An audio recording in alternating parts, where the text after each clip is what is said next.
Pagkagising ko nga pala sa umaga mga pre, ang babanatan ko muna dyan ay kape tinapay lang.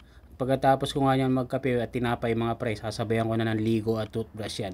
After ko nga maligo ay magbibihis na tayo syempre ng pangmalakasan natin. Tapos ko nga yan magbihis ng aking uniform mga pre ay susuot ko na ang aking jacket na malupit dahil umuulan sa labas. Ayan mashallah. At pagkabihis ko nga mga pre ay sisibat na tayo. At syempre, bago tayo umalis, kinakailangan ilak natin ang ating kwarto. At sinuot ko na rin ang aking pangmalakasan na helmet. Syempre, kinakailangan terno. At habang pababa nga ako dyan mga pre, ay nasilip muna ako sa bintana. At buti na lang ay hindi ganun kalakas ang ulan. Di tulad kagabi, napakalakas. Pati hangin, malakas mga pre. Pero hanggang ngayon, kita mo naman, yung daan basa pa rin.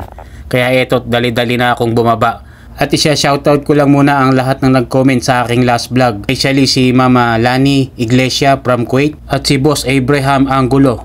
Aba, mukhang magulo nga yata. Joke lang po yun, boss. From Abu Dhabi pala yun, si Boss Abraham. Si Boss Jose Rapada from Philippine Masbate. At si Chef Relly Bualat from Dubai. At si Madam Maria Taklas from Madrid, Spain. At si Madam Linlin Langga from Oman. Si Boss Melvin Magay from Dubai. Akalain mo kung saan na pala nakarating ang aking mga vlog. Akala ko sa Pilipinas lang. Napakarami palang nagmamahal sa ating mga vlog. Thank you so much po sa inyong mga support. Ito na nga't malapit na nga po pala ako sa aming restaurant. At kung makikita nyo nga po ay baha pa rin po sa amin hanggang dito sa harap ng aming store. Dahil nga po kagabi ay napakalakas ng ulan ay talaga nga naman humahampas-hampas pa ho yung pinto namin dyan at nabaha pa nga po At ito nga po ipapakita ko sa inyo ang aking munting video kagabi. Ang akin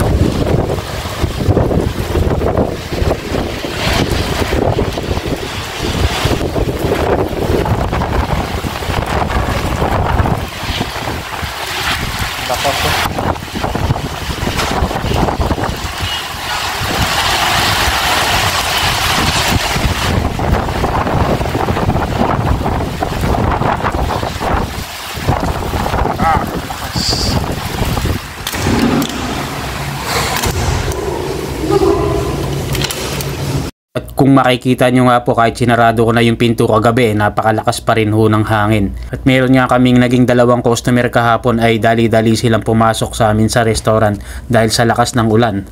Kaya yun nakisilong na rin. Pero umorder na rin sa amin. At balik na nga tayo sa aking istorya dito sa aming kitchen. At ito na nga't nagbihis na ako ng aking uniform. At ito't itatapon ko lang yung aking basura sa baladiya kahapon. Dahil sa lakas nga ng ulan kagabi ay hindi ko na ito naitapon. Kaya ngayon ko ito itatapon sa baladiya. At pagkatapon ko nga niyan mga pre sa basurahan ay diretso na ako sa kitchen at nag-prepare na rin ako dyan. Hindi ko na binidyo mga pre dahil kita nyo naman na sa vlog ko ang aking preparing sa kitchen. At pagkatapos ko nga niyan maglinis pre ay magluluto na ako ng aking pagkain dahil nagutom na rin ako mga pre. Memekos-mekos ko lang yan mga pre. Yung lutong pancham lang yan. Sitalbog mo na dyan. Tapos lagyan mo lang ng konting gulay. Siyempre, ayos na yan. All goods na yan. At ready na tayong kumain. At habang kumakain nga ako pre, ay natawag nga ako dun sa pamilya ko sa Pinas. Siyempre, namimiss din natin sila. Masarap kasing kumakain na kausap mo yung pamilya mo. Pre, kamustahan ba? Para habang kumakain ka busog na yung tiyan mo, busog pa ang puso mo. Sinagot yan atay?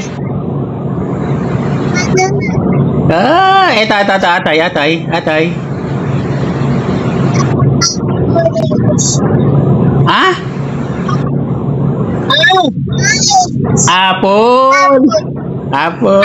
Apple.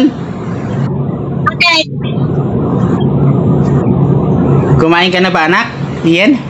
Iba talaga pag nakausap mo ang pamilya mo sa Pinas, nakaka-inspire at the same time ganado ka sa trabaho. Hanggang dito na lang ang ating munting vlog. Thanks for watching and God bless.